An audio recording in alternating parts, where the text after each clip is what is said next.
Atas kehadirat Tuhan Yang Maha Esa, atas berkat rahmat dan karunia-Nya kita dapat berkumpul pada sore hari ini dalam keadaan seri berbagi menjadi kilau yang dilaksanakan pada Kamis 3 November 2022 ini dengan mengusung topik Tutur Kisah Pemuda Indonesia sebagai pencipta mesin ketik Braille bersuara.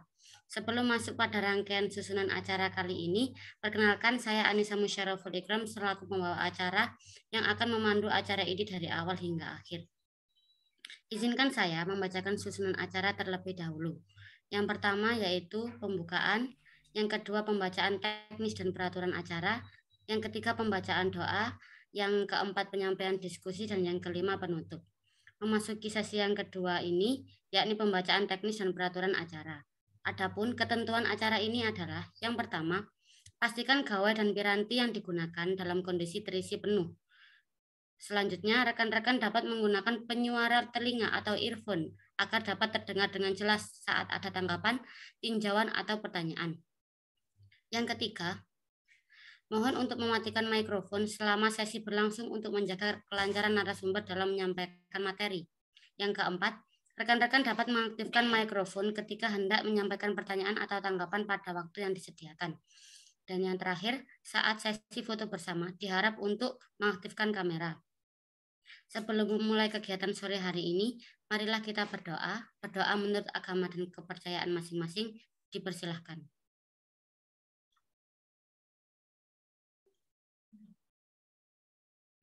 Dapat diakhiri. Oke, tanpa berlama-lama, memasuki acara inti yaitu penyampaian materi dengan topik Tutur Kisah Pemuda Indonesia sebagai pencipta mesin ketik Braille bersuara yang akan dipandu secara langsung oleh moderator Nabihah. Halo Kak Nabihah. Halo Kak. Baik, waktu dan tempat dipersilahkan. Assalamualaikum warahmatullahi wabarakatuh. Salam sejahtera bagi kita semua. Halo teman-teman, perkenalkan saya Nabiha selaku moderator kegiatan hari ini. Pertama-tama saya ingin mengucapkan terima kasih kepada para peserta, narasumber, dan relawan teknis yang telah hadir tepat waktu di kegiatan Menjadi Kilau hari ini. Oke, langsung saja kita mulai kegiatan pada sore hari ini. Dalam kegiatan Menjadi Kilau, kami dari RBA mengundang narasumber yang pernah berprestasi di masa muda mereka, guna untuk menceritakan dan menginspirasi anak muda yang akan menyimak cerita hari ini. Langsung saja, untuk Kak Anggi, kami persilahkan untuk mengenalkan diri.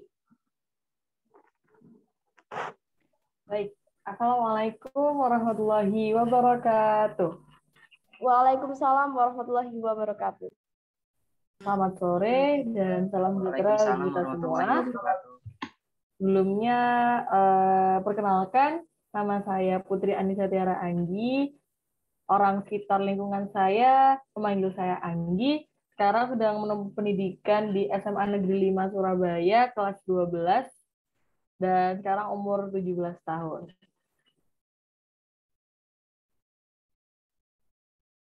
Terus untuk yang lainnya mungkin hobi ya. Hobi saya suka ngasih makan kucing karena saya suka sama kucing. Mungkin termasuk hobi yang baru didengar oleh teman-teman semua, tapi itu yang buat saya bahagia. Kemudian untuk perkenalan lebih dalamnya, kita next saja. Oke, bagi teman-teman yang ingin bertanya, bisa menuliskan pertanyaannya di kolom chat atau bisa raise hand ya. Untuk Kak Anggi, ada kesibukan apa kali ini Kak Anggi? Kalau untuk kesibukan saya sekarang, karena udah kelas 12, sama sih sebenarnya kayak pelajar lainnya, sibuknya sekolah dari pagi sampai dengan sore. Habis itu karena saya juga tinggalnya di asrama, jadi selanjutnya kesibukannya ya ikut kegiatan yang ada di asrama. Untuk kesibukan lainnya mengikuti alur aja sih waktunya. Kalau weekend ya waktunya liburan, ya waktunya belajar ya belajar. Pokoknya kesibukannya nggak seperti yang ribet-ribet banget gitu.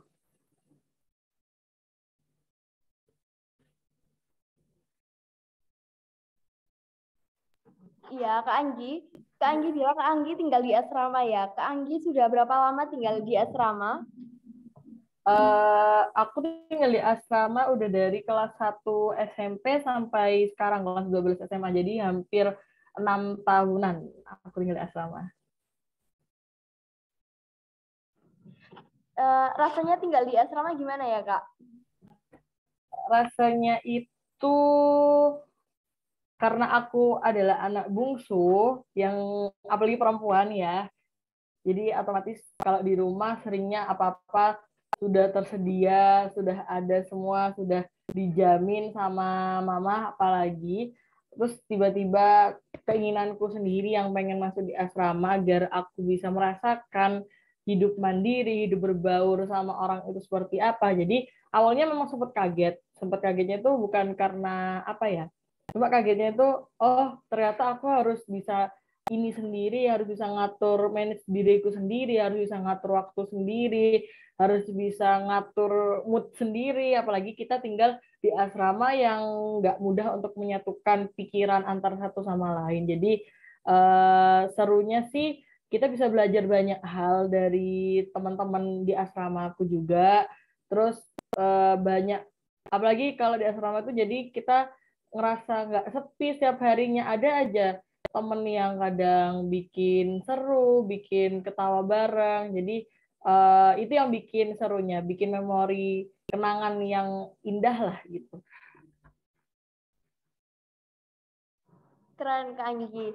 Untuk secara garis besar, prestasi yang diambil Kak Anggi ini kan penelitian ya. Kak Anggi boleh tahu penelitian apa ya, Kak? Aku penelitian itu join mulai dari SMP. SMP itu pertama kali ikut lomba karya tulis ilmiah, itu tuh di opsi Olimpiade Penelitian Siswa Indonesia. Di situ aku mengambil awalnya adalah bikin mesin keyboard braille dengan output suara. Itu awalnya. Kemudian alhamdulillah di opsi itu aku dapat medali emas. Nah, itu kan waktu aku ikut opsi itu kelas 9. Jadi otomatis dan waktu itu juga kepotong sama pandemi. Jadi semua kegiatan otomatis dari rumah dan banyak proyek-proyek yang kehambat karena COVID itu. Yang awalnya waktu itu mau produksi sama Bu Risma untuk disebarkan di sekolah-sekolah di Surabaya, cuman nggak jadi. Terus habis itu banyaklah pokoknya yang kehambat. Nah, di situ aku mikir gimana ya biar nggak berhenti di situ aja. Jadi tetap ada perkembangan, tetap ada kemajuan. Jadi bukan jadi penghambat COVID itu. Oleh karena itu waktu itu aku mikir gimana nih mesin keyboard braille-nya itu nggak hanya jadi mesin keyboard aja, tapi ada fungsinya, ada gunanya, yaitu dengan ditambahkan aplikasi spelling bee itu untuk belajar bahasa Inggris khusus teman-teman yang tunanetra dari mesin keyboard braille itu. Jadi waktu itu ketika COVID sudah mulai menurun sih ya, waktu itu aku akhirnya daftar lomba di AHM Best Student, Honda yang ngadain, itu tentang karya tulis ilmiah juga, se-Indonesia, dan aku daftarin penelitian aku tentang spelling bee itu di mesin ketik braille output suara, alhamdulillah juga dapat gold di kategori inovasi. Gitu. Keren banget. Untuk teman-teman yang mau bertanya, boleh ya raise hand. Ya, ada yang mau bertanya? Oke. Berarti Kak Anggi memiliki kemampuan berbahasa Inggris juga ya? Ya. Sebenarnya karena konsepnya adalah dari awal aku bukan berarti aku bikin aplikasi itu karena aku sudah jago bahasa Inggris, sudah ahli di bahasa Inggris, tapi justru aku ingin dari alat aku kita sama-sama belajar bareng. Kita belajar bareng tentang bahasa Inggris itu. Jadi sama-sama belajar. Dari alat itu aku nggak mau aku sebagai seakan-akan aku menggurui, aku udah bisa ini, udah bisa bahasa Inggris makanya aku bikin alat itu, tapi enggak. Tapi dari alat itu aku berharap aku bisa belajar dari mereka dan mereka juga bisa belajar dari aku. Jadi intinya sama-sama belajar. Itu sih.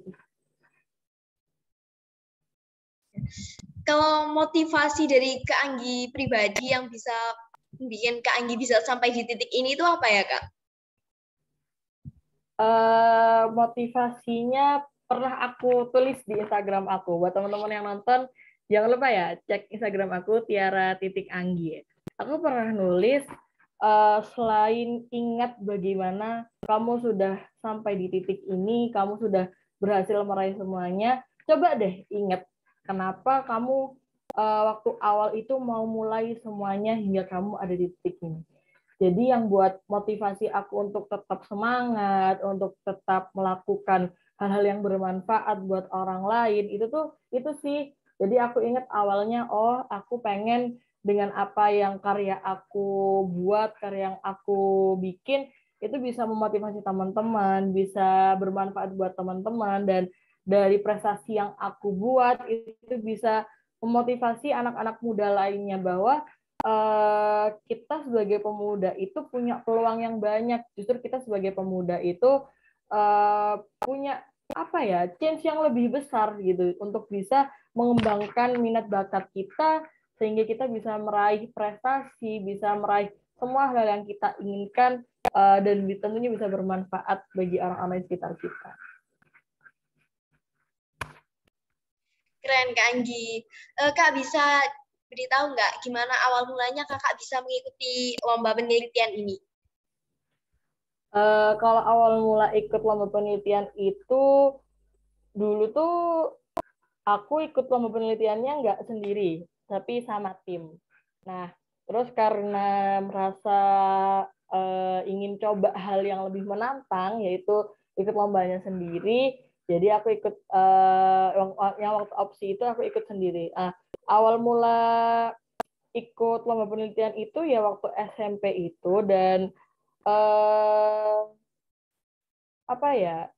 Jadi waktu itu awal mulanya itu ikut di tingkat kota Surabaya doang sih. Jadi nggak semua, mungkin teman-teman ngira bakal langsung juara atau yang dilihat tuh pasti juaranya, oh enak ini udah juara, ini gimana sih caranya? Padahal proses di balik itu semua itu banyak gitu.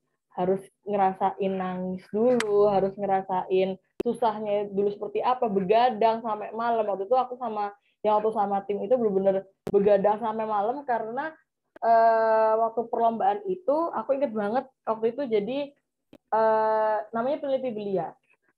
Hari ini diumumkan yang masuk ke final, terus besoknya itu peserta yang masuk final langsung presentasi. Sedangkan waktu itu aku dan tim tuh nggak nyangka bakal masuk ke babak final. Jadi waktu itu benar-benar begadang sampai malam belajar sama tim aku. Sama kayak yang halnya di opsi. Itu jangka waktu dari pengumpulan karya ke pengumuman yang masuk final, yang lolos berangkat ke Jakarta itu sekitar 3 bulan. Jadi otomatis aku tuh udah nggak ingat aku pernah daftar lomba opsi itu. Tiba-tiba dipanggil sama guruku, Anggi lolos ke babak final, berangkat ya ke Jakarta tanggal sekian itu. Oke, aku berangkat. Dan itu dengan perasaan kaget sih tentunya ya.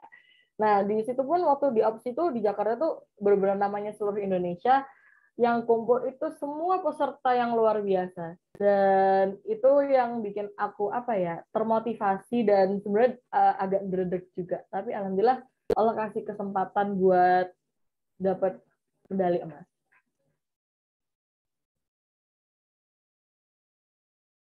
Keren Kak Anggi. Dari kecil emang Kak Anggi suka bikin hal-hal yang baru gitu ya, yang berinovasi gitu. Kalau untuk bikin hal-hal yang baru itu nggak juga sih. Aku dari dulu kecil itu malah sukanya nyanyi, suka. Tapi aku juga termasuk anak dari kecil tuh yang kalau ngomong itu langsung dikeluarkan. Dan orang tuaku, terutama mamaku tuh nggak pernah menghalangi aku untuk menyampaikan apa yang ada di pikiran aku. Jadi aku dari dulu kecil cerewet bahkan sampai sekarang. Jadi aku suka ngomong sembarang hal yang ada di pikiranku, yang aku lewat di jalan, bahkan ada apa itu pasti aku omong lah. Itulah mungkin dari situ sih Kak aku ngerasanya kayak dari kecil sudah senang ngomong, senang dan suka tertantang dengan hal baru juga. Jadi alhamdulillah berkembang dari situ. sebelum Kak Anggi sampai di titik ini, sebelumnya Kak Anggi pernah nggak sih kayak mengalami kegagalan gitu, Kak? Oh, tentu pernah dong. Justru dari kegagalan itu kita bisa belajar banyak hal untuk bisa jadi versi diri sendiri yang jauh lebih baik. Justru kalau kita nggak pernah gagal, nggak pernah ngerasain jatuh, nggak pernah ngerasain sedih ataupun di titik terendah, kita nggak akan bisa memacu diri kita untuk bisa belajar lagi agar bisa di titik yang teratas. Aku inget banget sih di cerita kegagalan aku tuh sebenarnya banyak. Jadi di balik cerita-cerita aku yang menang dapat medali emas, yang dapat juara ini, dapat penghargaan ini tuh sebenarnya banyak cerita gagal aku yang mungkin apa ya, jarang aku publish, jarang aku ceritakan. Mungkin aku kadang kalau gagal tuh nangisnya ya udah nangis sendiri, nangis ke mama, curhat ke mama gitu sih. Jadi kalau ke orang-orang lain ya udah yang aku ceritain ketika di titik aku bisa bangkit, di titik aku bisa berhasil agar aku bisa memotivasi orang-orang. Jadi waktu gagal itu aku inget sih waktu itu aku sampai nangis di kolong meja waktu itu waktu lomba penelitian di Jakarta sama teman aku itu. Jadi aku ngerasa apa ya, kayak kok gini, kok nggak menang gitu. Padahal udah jauh-jauh ke Jakarta kan, istilahnya waktu itu masih kelas 2 SMP, namanya bocil ya, kelas 2 SMP mikirnya kayak gitu. Jadi udah jauh-jauh nggak menang, udah keluar biaya, terus tapi setelah itu kalau dipikir-pikir, setelah aku sekarang kelas 3 SMA ya berarti bukan berarti aku udah dewasa juga, enggak. Cuma aku mikir kalau aku nggak pernah gagal, aku nggak pernah belajar gimana caranya untuk bisa mengupgrade diriku sendiri untuk bisa jadi yang lebih baik. Itu sih, Kak.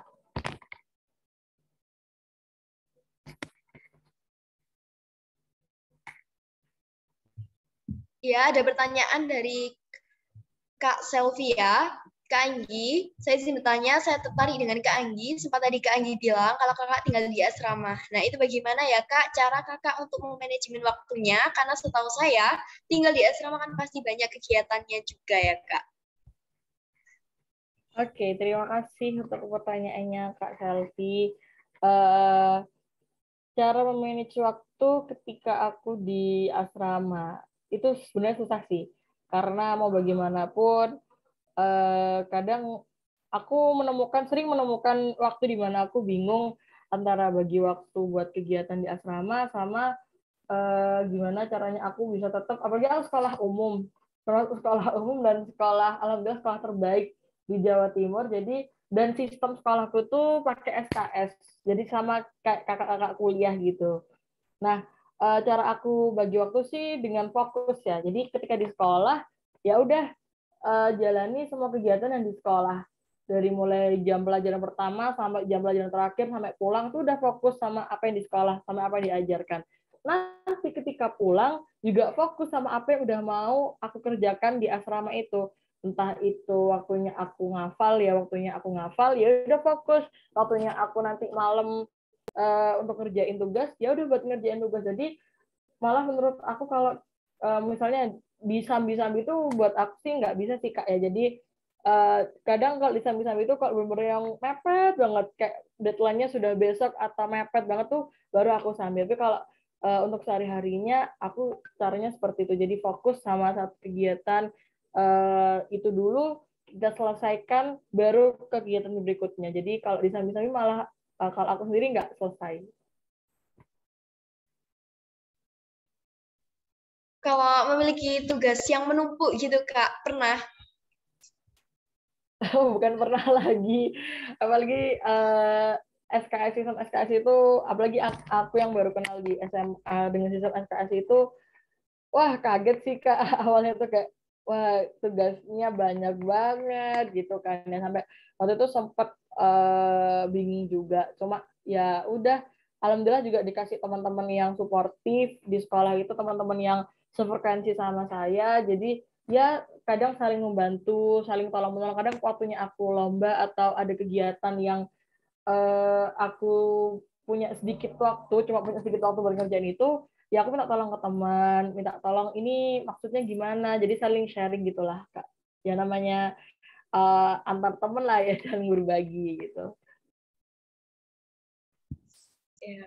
Kalau waktu itu nilainya anjlok gitu Kak, gimana cara Kakak mengatasinya? Kalau masalah nilai, buat aku tipe orang yang ngambil pusing masalah nilai di sekolah itu kayak gimana. Karena apa ya, nilai itu sebenarnya bukan acuan kita ini pinter atau enggak, kita ini bisa atau enggak, Kak. Karena kadang tuh gini, kita sebenarnya paham, kita sebenarnya ngerti sama materi itu, cuma hanya ketika tugas itu atau waktu ulangan itu kita lagi nggak mood atau nggak fit atau emang lagi nggak memungkinkan untuk mengerjakan tugas itu. Jadi kalaupun aku ketika ulangan atau tugas nilai aku anjlok, ya udah, aku tipenya bukan yang dibawa sedih sampai terpuruk sampai nggak mau makan karena dapat nilai jelek.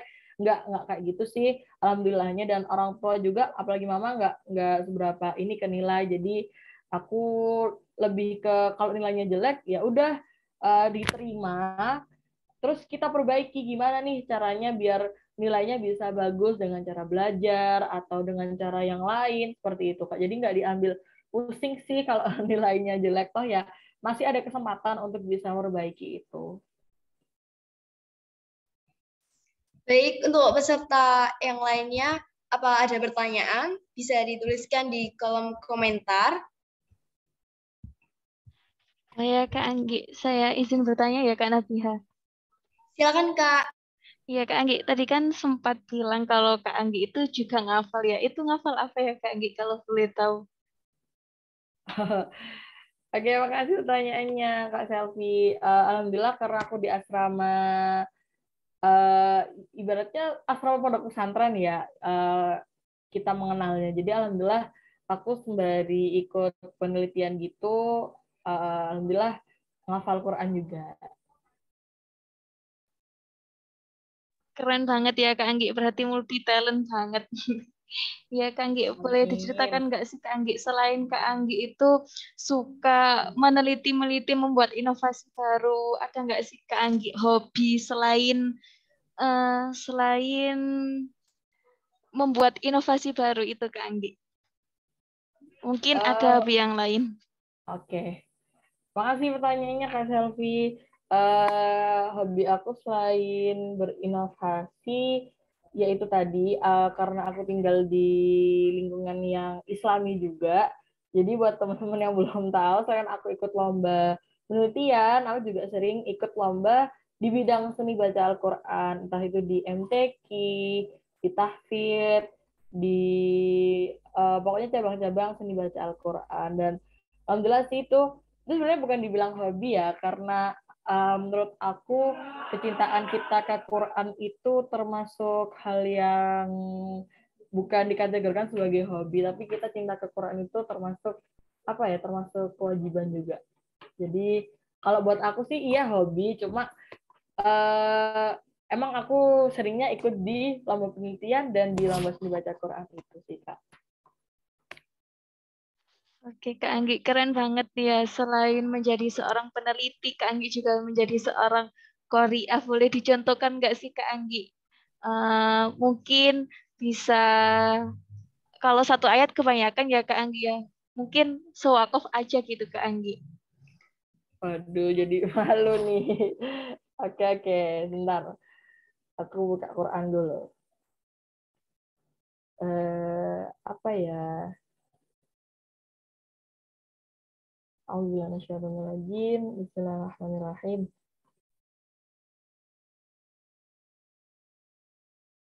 Wa atul yatama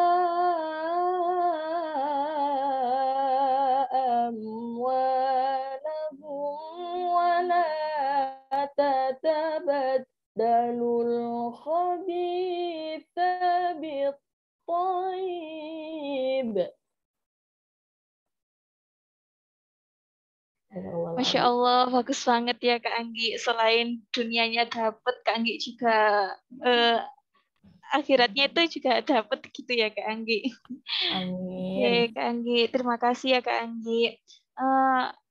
Mungkin saya bertanya sekali lagi ya Kak Anggi ya. kan Kak Anggi itu istilahnya itu sekarang kan lagi itu ya Kak Anggi, masa-masa remaja gitu ya Kak Anggi ya. Nah, kan biasanya masa remaja itu diiringi sama kayak kalau istilahnya sekarang itu kayak perbucinan gitu ya Kak Anggi ya. Nah, itu Kak Anggi gimana nih? Biasanya kan kalau Hafizah, Hafid gitu kan nggak boleh ya Kak Anggi ya. Nah, itu Kak Anggi gimana sih caranya memanajemen agar tidak terjerumus dalam dunia seperti itu Kak Anggi? Mungkin bisa dibagikan tipsnya Kak Anggi. Oke, terima kasih pertanyaannya Kak Selvi. Emang udah buat anak-anak remaja, apalagi SMA, apalagi banyak yang bilang masa-masa ini itu di SMA itu nggak bisa menghindar sih dari yang namanya bucin. Kalau dibilang aku juga nggak bucin sih, cuma lebih ke bisa, alhamdulillah aku berusaha untuk mengontrol rasa cinta itu, karena kalau kita namanya rasa cinta itu nggak bisa dipilih ya, karena itu merupakan fitrah dari Allah buat kita sebagai manusia. Udah diberi pasangan, maksudnya dipasang-pasangkan antara perempuan dan laki-laki. Jadi ya alhamdulillah saya juga masih perempuan normal, pasti punya perasaan ke lawan jenis itu seperti apa. Bucin pasti nggak bisa dihindari, cuma gimana cara ngontrolnya, ya udah, kalau misalnya suka karena kita masih muda, karena saya masih muda dan belum ada pikiran untuk ke jenjang yang seperti itu, jadi ya udah disimpan aja dan dijadikan semangat sih kalau buat aku sendiri Kak. Jadi karena ngelihat dia yang apalagi yang disuka lebih dari kita mungkin gitu ya, jadi jadikan acuan kalau oke, aku dia bisa seperti itu, berarti aku juga harus bisa. Aku positif di hal bucin. Jadi buat teman-teman yang mungkin ngerasa dirinya bucin tuh nggak usah menyalahkan dirinya. Nggak apa-apa, wajar jadi remaja bucin itu. Cuma gimana caranya sih kita tuh mengubah bucin itu jadi hal yang positif buat diri kita sendiri. Jadi jangan karena bucin malah mikirin dia 24 jam, nggak ngapa-ngapain, galau terus-terusan, itu jangan sampai. Tapi gimana caranya dari bucin itu kita berpacu, justru malah bikin dampak positif ke diri kita sendiri. Dan kalau misalnya suka itu lewat doa aja. Jadi ceritanya ke Allah aja, jangan langsung ke orangnya.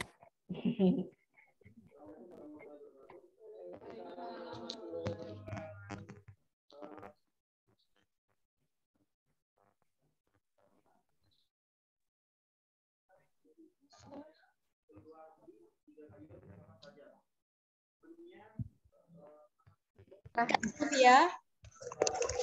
Kak Anissa, boleh izin bertanya ya? Silakan Kak Bella Susi. Tadi kan Kak Anissa bilangnya tuh bucin itu langsung ke Allah aja. Nah, terkadang kan kita kan kalau misalnya kita udah mau ucapkan ke Allah gitu, tapi kan yang dibucinin tuh nggak tahu gitu loh Kak. Terus juga ada nggak perasaan kayak kan nyimpen gitu ya, diam-diam suka sama dia gitu. Akan tapi kan terkadang kita kalau melihat dia dengan yang lain atau gimana-gimana, apalagi masih remaja nih, pastinya kan ada rasa kayak kebawa, aduh, kayak cemburu lah atau kayak gimana. Apalagi kalau yang ada yang lebih gitu, kayak misalnya kan mesti kayak mikirnya insecure atau gimana. Kok bisa? Oke, terima kasih Kak Bella. Kalau emang jadi secret admirer itu apa ya? Susah-susah seru sebenarnya ya. Jadi kadang jadi secret admirer itu kita mendem sendiri, ngerasain sendiri tanpa si dianya tahu kita tuh sebenarnya suka. Bahkan mungkin kalau kita suka sama orang yang jarang komunikasi sama kita tuh, kadang kita tuh mikir dia tuh tahu nggak sih kita suka sama dia, dia tahu nggak sih kita tuh demen sama dia. Nah, tadi kan aku bilang cerita aja sama Allah itu ya emang karena yang maha punya hati kita, yang bikin kita suka sama dia tuh ya Allah gitu, yang bikin hati kita tergerak untuk tertarik sama dia tuh juga Allah. Jadi kita kembalikan lagi ke Allah sang pemilik hati. Jadi mau gimana pun ya udah cerita aja sama Allah. Jadi apa ya? Dan Allah tuh tahu yang terbaik buat kita. Kalaupun emang pasti ada rasa kayak ketika melihat dia lebih milih yang lain daripada kita, atau melihat dia lebih ini sama yang lain daripada kita, tuh mungkin pasti ada rasa kayak kok gitu ya, ngerti gitu aku ngomong deh, ngerti gitu aku ungkapin, tuh pasti ada rasa seperti itu. Cuma dibanding seperti itu, mending mending kita nyimpen sendiri, terus kita mungkin patah hati atau gimana, daripada kita udah ngomong nih, udah patah hati ya malu, itu kan malah makin menjadi-jadi. Apalagi kita sebagai seorang perempuan itu kodratnya lebih tinggi. Jadi mau gimana pun apa ya, ya dikontrol aja sih, karena Allah yang punya hati. Jadi ya mau bagaimanapun Allah tuh tahu yang terbaik buat kita. Kalaupun dia bukan yang terbaik, ya ya udah, berarti ada yang lebih terbaik buat kita gitu sih Kak.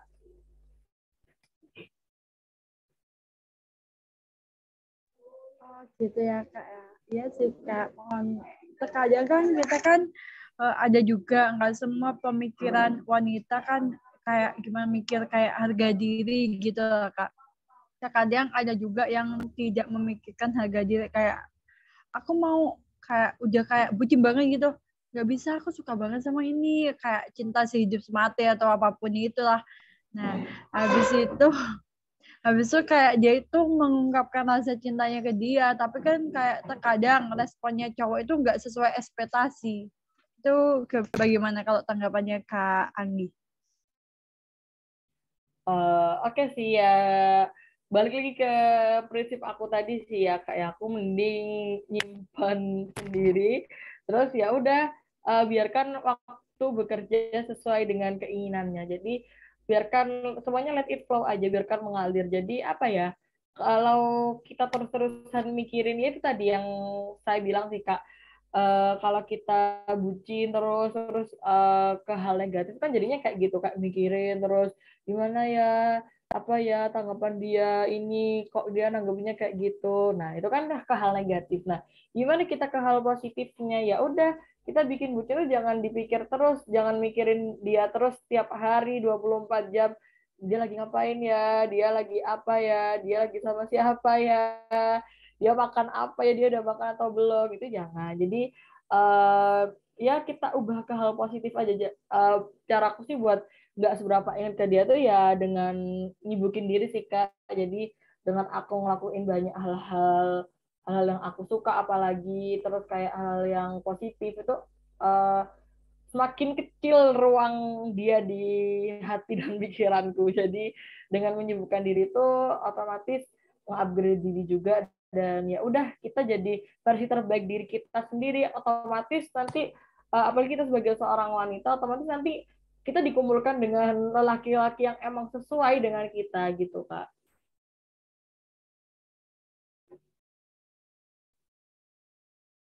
Baik, terima kasih ya Kak Anggi. Sama-sama Kak Bella. Baik, terima kasih Kak Bella Susi atas pertanyaannya. Untuk selanjutnya ada pertanyaan dari Kak Niko. Untuk Mbak Anggi, boleh diceritakan tentang figur ayahnya? Silakan untuk Kak Anggi untuk menjawab pertanyaan dari Kak Niko. Oke, terima kasih untuk pertanyaannya Kak Niko. Menceritakan figur ayah saya. Ayah saya seorang asisten dosen di Politeknik Elektronika Negeri Surabaya. Beliau merupakan ayah kandung saya, dan itu yang beliau juga yang selama ini membantu proses saya dalam bidang penelitian. Jadi buat teman-teman yang belum tahu, mungkin buat yang bertanya-tanya nih, Anggi belajar sama siapa sih? Pembinanya Anggi siapa sih? Anggi elas siapa sih? Enggak, aku belajar sama papaku sendiri, sama ayahku sendiri, belajar neliti bareng beliau, belajar presentasi bareng beliau. Jadi apa-apa sama beliau juga. Jadi buat yang belum tahu, ya itu tadi saya belajar sama Bapak saya. Lebih lanjutnya sih, ya itu yang udah saya jelaskan secara garis besar. Jadi beliau yang tahu apalagi tentang elektronik seperti itu, jadi saya belajarnya sama beliau. Jadi selama alat-alat atau inovasi yang saya buat itu dibantu sama beliau, dan alhamdulillah sih selama ini dengan beliau mendampingi saya, terlihat hasilnya. Saya dapat medali emas, dan dimana ketika saya lomba bareng beliau juga, beliau yang membimbing saya gitu.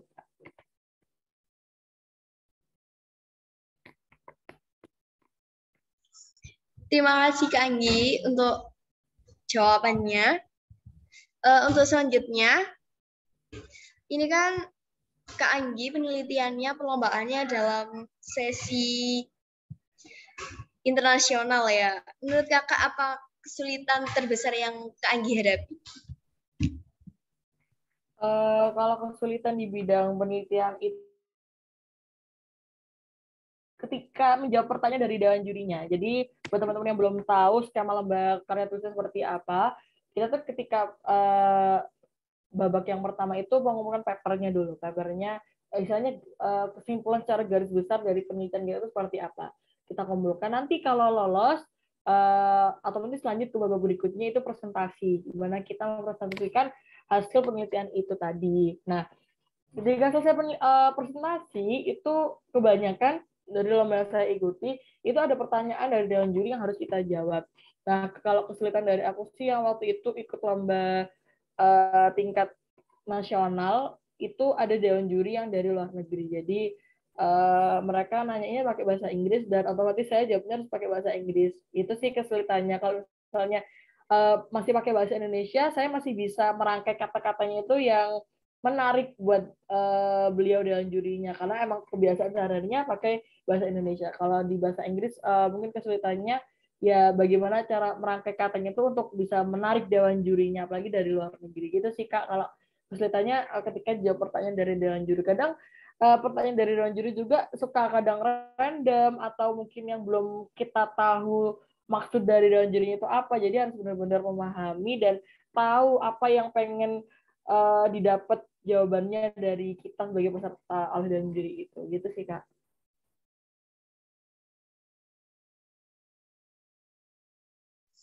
Keren sekali Kak Anggi.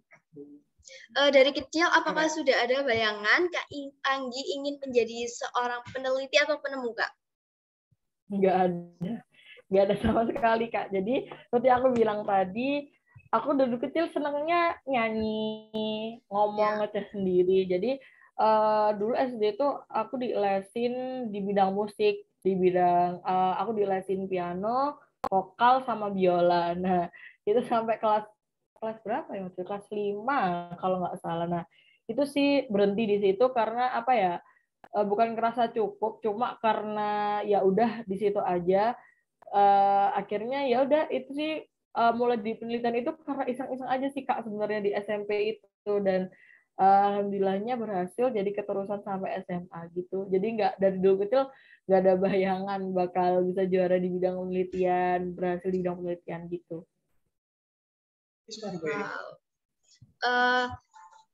Bisa nggak sih Kak Anggi ceritakan momen atau pengalaman yang paling berkesan dalam mengikuti kompetisi ini? Momen paling mengesankannya itu waktu di opsi itu sih. Alhamdulillah waktu itu tahun 2019, jadi sebelum COVID, sebelum pandemi. Kenapa aku nggak bilangnya di AHMB student? Karena waktu itu pelaksanaannya masih semi offline online Kak. Jadi vibes lombanya itu nggak berasa wah banget karena masih nggak seberapa kumpul sama teman-teman. Nah, waktu di opsi itu benar-benar sebelum pandemi, jadi masih belum ada batasan apapun. Se-Indonesia kumpul pesertanya yang keren-keren semua.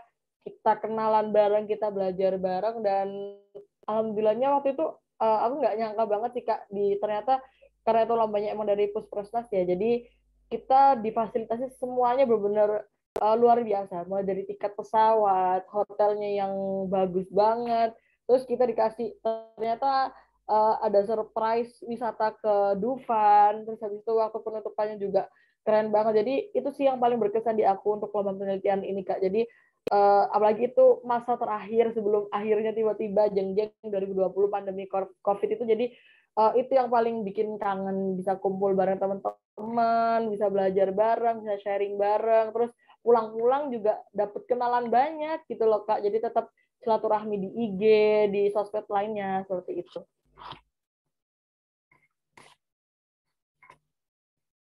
Keren sekali Kak Anggi. Bagaimana reaksi Kak Anggi dan keluarga Kak Anggi memiliki prestasi yang seperti ini?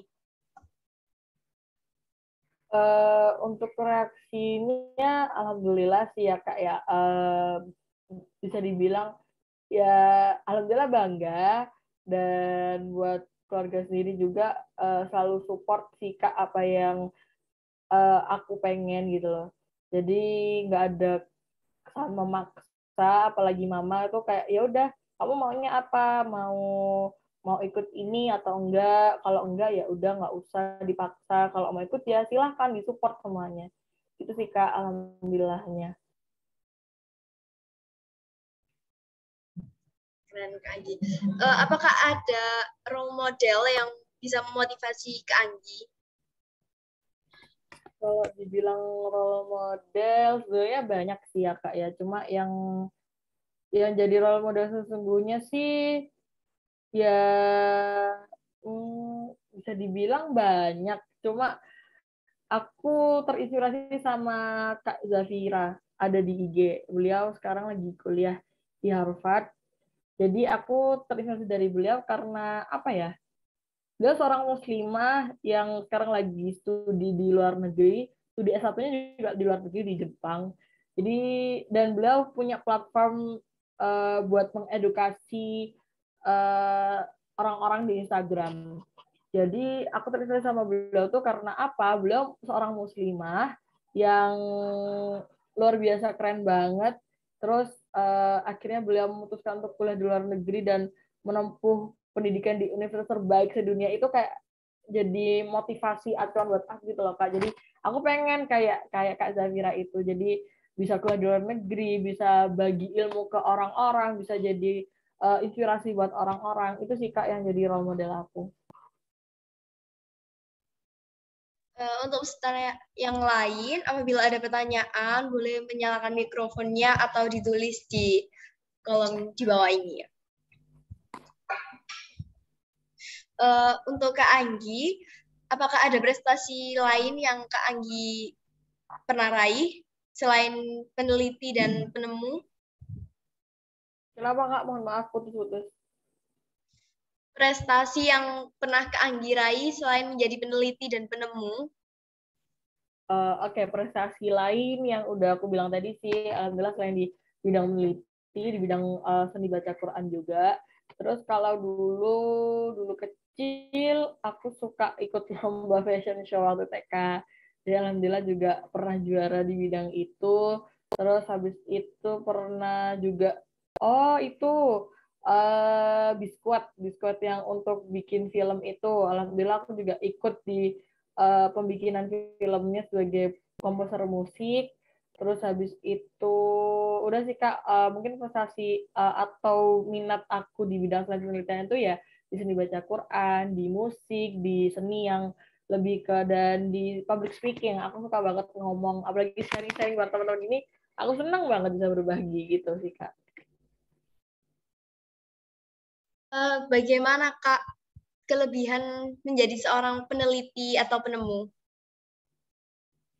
Kelebihannya menurut aku sih kita bisa bikin sesuatu, nyiptain sesuatu yang bermanfaat buat teman-teman, dan ketika kita ngelihat mereka ternyata emang benar-benar butuh sama apa yang kita buat, itu tuh kebahagiaannya itu luar biasa sih Kak. Jadi kayak apa yang aku buat ini emang benar-benar mereka butuhin, mereka inginkan. Seperti itu sih Kak. Jadi itu sih yang aku senang, aku bisa bantu orang, bisa motivasi orang, itu yang aku senang. Kalau kekurangannya Kak? Kalau dari kekurangannya itu kadang dulu aku waktu SMP tuh sering di apa ya bahasanya, digojlokin sama teman-teman. Jadi kayak, ayo Nggi, bikin ini, kayak misalnya kelas panas, bukan kelas panas, waktu pegel nulis ngerjain tugas. Pasti apa kadang mereka tuh ngomong, ayo Nggi, bikin alat bisa nulis otomatis biar nggak pegel-pegel lagi ngerjain tugas. Padahal kadang mereka suka nyablaknya tuh aneh-aneh gitu sih. Itu bukan kekurangan sih ya Kak. Cuma kadang suka lucu aja gitu. Kalau buat kekurangan sendiri nggak ada sih Kak. Aku alhamdulillah bersyukur pernah jadi orang peneliti yang bisa bermanfaat. Baik Kak, untuk kesan dan pesan Kak Anggi setelah mengikuti acara hari ini. Kesan dan pesannya, alhamdulillah bersyukur, terima kasih banget udah jadiin saya sebagai narasumber di sini. Sebetulnya saya masih banyak kurangnya, masih harus banyak belajar lagi, masih apa ya, masih perlu mengupgrade diri aku sendiri jadi yang versi lebih terbaik. Buat teman-teman yang nonton di sini, bisa diambil baiknya aja, untuk yang jeleknya saya mohon maaf sebesar-besarnya, jangan ditiru. Karena di sini kita sama-sama belajar, saya belajar dari teman-teman, dan semoga teman-teman juga bisa belajar banyak dari saya. Gitu sih, Kak. Baik, terima kasih Kak. Untuk sesi berikutnya, yaitu sesi dokumentasi, kepada sesi petugas dokumentasi, kami persilahkan.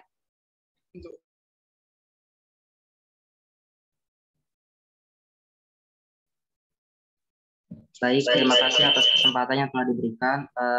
Mungkin bisa dibantu untuk teman-teman semua untuk mengaktifkan kameranya.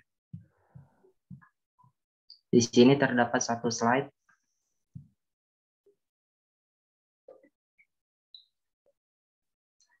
Pengambilan pertama dengan gaya formal. Malah.